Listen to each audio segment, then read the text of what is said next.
জাকসু নির্বাচনের ভোট গ্রহণ চলছে। ১ ঘন্টা সময় বাকি থাকতেই ভোট বর্জন করেছে ছাত্রদল। এরই মধ্যে তারা আনুষ্ঠানিক ঘোষণা দিয়েছে, নানা অনিয়মের অভিযোগ এনেছে, প্রশাসনের পক্ষপাতমূলক আচরণের অভিযোগ এনেছে। এ নিয়ে তারা আনুষ্ঠানিক সংবাদ সম্মেলন করবে। সেই সংবাদ সম্মেলনে তারা তাদের যে অভিযোগ, সেই অভিযোগের প্রমাণ সহ তারা তুলে ধরবে বলে কিছুক্ষণ আগে জানিয়েছেন ছাত্রদলের একজন প্রার্থী। জাকসু নির্বাচনে ভোট গ্রহণের বাকি আছে আর অল্প কিছু সময়।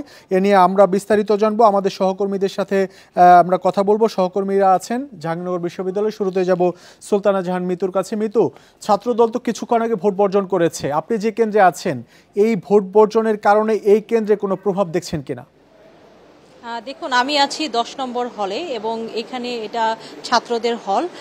তবে এখন পর্যন্ত এখানে কোনো প্রভাব দেখছি না, আমিও খালি চোখে দেখতে পাচ্ছি না। রিটার্নিং কর্মকর্তার সাথেও কথা বলে যেটা জানতে পারলাম যে ছাত্রদলের ভোট বর্জনের ঘোষণায় এই কেন্দ্রে এখনো কোনো প্রভাব পড়েনি। আপনি এখানে দেখতে পাচ্ছেন যথারীতি ছাত্র অর্থাৎ ভোটারদের লাইন এবং শেষ মুহূর্তের ভোট দেওয়ার যে তারা, সেটি এই হলে ছাত্র রয়েছে প্রায় 5 শতাধিক এবং এখন পর্যন্ত ভোট পড়েছে 300-এর বেশি, অর্থাৎ প্রায় 70% ভোট ইতিমধ্যে কাস্ট হয়েছে। রিটার্নিং কর্মকর্তা আশা করছেন 5টা পর্যন্ত 80% ভোট কাস্ট হবে। সব মিলিয়ে জাহাঙ্গীরনগর বিশ্ববিদ্যালয়ে প্রায় 12,000 শিক্ষার্থী অর্থাৎ ভোটার রয়েছে, নিয়মিত ভোটার। এবং আজকে যেটি দেখেছি যে আসলে ঠিক কত শতাংশ ভোট পড়েছে সেটা আসলে দিন শেষে বলা যাবে। তবে ভোট গ্রহণের যে পরিমাণ বা ভোট দেওয়ার যে পরিমাণ সেটি একেবারে খারাপ না। খালি চোখে যেটি দেখছি বা বিভিন্ন কেন্দ্রে কেন্দ্রে যেটি দেখছি সেটিকে আসলে সন্তোষজনকই বলা যায়।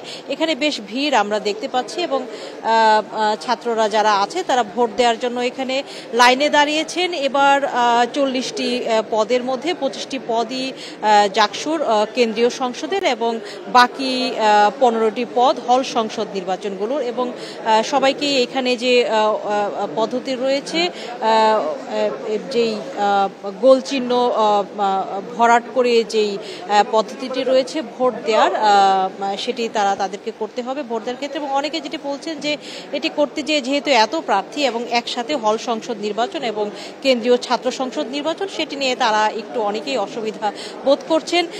আর আরেকটি বিষয় ছাত্রদলের অভিযোগ প্রসঙ্গে বলি, এর আগে সকাল থেকে বিভিন্ন কেন্দ্রেই কিন্তু ছোট ছোট অভিযোগ ছিল। আপনারা জানেন যে এর আগে 17 নম্বর কেন্দ্রে সাবেক ফজিলাতুন্নেসা হল কেন্দ্রে ভোট বন্ধ থাকে অনেকটা সময়, যদিও প্রশাসন বলছে সেখানে অল্প কিছু সময় ভোট বন্ধ ছিল। সেটি নিয়ে সেটি আসলে তারা অস্বীকার করেছে। সুনির্দিষ্ট কারণ কিন্তু আসলে প্রশাসনের পক্ষ থেকে এখনো জানানো হয়নি যে কেন আসলে সেখানে ভোট বন্ধ ছিল। এছাড়া ছাত্রদলের একজন নেতা, তিনি সাবেক ছাত্র জাহাঙ্গীরনগর বিশ্ববিদ্যালয়ের, তাকেও কিন্তু আসলে আটক করে সেখানে নির্বাচন কমিশনের কাছে সোপর্দ করা হয়েছে। তার বিরুদ্ধে অভিযোগ তিনি অনধিকার প্রবেশ করছেন। ছাত্রদল বিভিন্ন অভিযোগ তুলে ভোট বর্জন করেছে। অন্য প্রার্থীদের পক্ষ থেকে কোনো অভিযোগ আপনি শুনতে পেয়েছেন কিনা?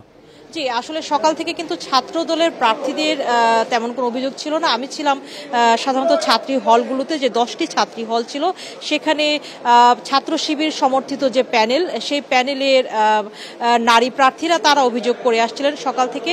তবে সেটি সুনির্দিষ্ট কোনো অভিযোগ নয়, বিভিন্ন অভিযোগ, সেটি অমোচনীয় কালি এবং তারা ভোটে অনিয়মের অভিযোগ তুলছিলেন এবং তারা যেটি বলে আসছিলেন যে তারা এটি সুনির্দিষ্টভাবে সংবাদ সম্মেলন করে জানাবেন, যেটি তারা ইতিমধ্যে জানিয়েছেন দুপুরবেলা। এবং কিন্তু এই অভিযোগ কিন্তু বেশ পাল্টাপাল্টি এবং বিকেলের দিকে আমরা যেটি দেখলাম যে ছাত্র দলের তরফ থেকে অভিযোগ আসছে এবং তারা যেটি বলছেন যে ভোটের পরিবেশ তাদের কাছে ঠিকঠাক মনে হচ্ছে না। কিছুক্ষণ পরে আমরা নিশ্চয়ই ছাত্র দলের তরফ থেকে সেই সুনির্দিষ্ট অভিযোগগুলো জানতে পারবো যে ঠিক কেন তারা ভোট বর্জন করলেন। তবে সার্বিকভাবে এখানে ভোট পড়ার যে চিত্র, ভোট কাস্টিং এর যে হার, সেটিকে আসলে খালি চোখে কিন্তু সন্তোষজনক মনে হয়েছে এবং সাধারণ শিক্ষার্থী বা ভোটারদের তরফ থেকে কিন্তু কোনো অভিযোগ পায়নি। সহিংসতা তো আসলে প্রশ্নই নেই, কারণ পুরো জাহাঙ্গীরনগর বিশ্ববিদ্যালয় এলাকা আইন শৃঙ্খলা বাহিনীর বিভিন্ন পর্যায়ের সদস্যদের দ্বারা একেবারে নিবিড়ভাবে পর্যবেক্ষণ করা হচ্ছে, একেবারে ঘিরে রাখা হয়েছে। এখানে বহিরাগতদের শান্তিপূর্ণভাবে ভোট শেষ হবে। মিতু, আপনি আমাদের সাথেই থাকুন। আমরা যাব আরেক সহকর্মী মেহেদি হাসানের কাছে। মেহেদি, মিতু জানাচ্ছিলেন তিনি 10 নং কেন্দ্রে আছেন, সেই কেন্দ্রে ছাত্র দলের যে ভোট বর্জন এর কোনো প্রভাব তিনি দেখতে পাচ্ছেন না। আপনি এখন যে কেন্দ্রে বা যে এলাকাতে আছেন সেখানে ছাত্র দলের ভোট বর্জনের কোনো প্রভাব লক্ষ্য করছেন কিনা? ঠিক এখন থেকে শুরু করে যদি বলি, নির্দিষ্ট করে বললে 25 মিনিট আগে মাওলানা ভাসানী হল, সেই হলেই কিন্তু আসলে ছাত্র দলের যে নেতাকর্মীরা তারা একটি সংবাদ সম্মেলন করেন এবং তারা জানান আনুষ্ঠানিকভাবে তারা কিন্তু আজকের যে জাহাঙ্গীরনগরে 33 বছর পরের যে অনুষ্ঠিত ভোট, সেই ভোট কিন্তু তারা বর্জন করেন এবং তার পরপরই তারা সেখান থেকে বের হয়ে আসেন এবং তারা উল্লেখ করেন এবং তারা অভিযোগও করেন যে তাদের কাছে সুনির্দিষ্ট কিছু অভিযোগ রয়েছে, যেই অভিযোগগুলো নিয়ে তারা এখন মূলত নির্বাচন কমিশনের যে অফিস, সেই অফিসের দিকে যাবেন এবং তারা সেখানে গিয়ে তাদের যে নির্দিষ্ট অভিযোগগুলো আছে সেগুলো তারা জমা দিবেন এবং এই বিষয়ে তারা যে কার্যকরী পদক্ষেপ, সেই পদক্ষেপ নেওয়ার জন্য তারা দাবি করেছেন যে তারা এর আগেও এই বিষয়ে নির্বাচন কমিশনকে বলেছেন এবং যে প্রক্রিয়াল বডি আছে তাদেরকে জানিয়েছেন এবং সংশ্লিষ্ট প্রশাসনকে তারা এই বিষয়ে অবগত করেছেন, কিন্তু এর পরও আসলে এই বিষয়ে তেমন কোনো উদ্যোগ গ্রহণ করা হয়নি। এই বিষয়ে তারা জোরালো দাবি জানিয়েছেন। তারা আরও কিছু কথা বলেছেন, যেমন আইন শৃঙ্খলা পরিস্থিতি নিয়ে তারা অভিযোগ করেছে।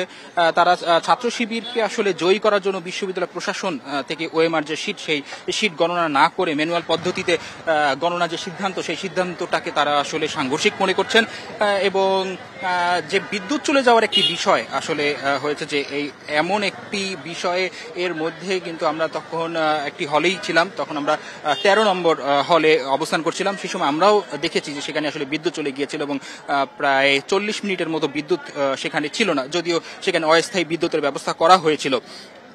কিন্তু সেই বিষয়টাকে তারা আমলে এনেছেন এবং তারা বলছেন যে এটি শিবিরের একটি নীল নকশা বলে তারা আসলে অভিযোগ করেছেন। এমন কিছু বিষয় এবং কারচুপির যে অভিযোগ তারা বিভিন্ন হলে তারা বলেছিলেন, এর এই ভোট বর্জনের যে সংবাদ সম্মেলনটি, এর আগে একটি সংবাদ সম্মেলন কিন্তু ছাত্র দলের পক্ষ থেকে করা হয়েছিল এবং সেটি আমরা দর্শকদের উদ্দেশ্যে দেখিয়েছিলামও। সেখানে কিন্তু তারা বলেছিল যে তারা আসলে মূলত সকাল থেকে সংবাদ সংগ্রহ করছেন, ছাত্রদল বিভিন্ন অভিযোগে ভোট বর্জন করেছে। যারা ভোট দিয়েছেন শিক্ষার্থী, তারা কোনো অভিযোগ করেছেন কিনা বা তাদের কোনো অনিয়ম চোখে পড়েছে কিনা?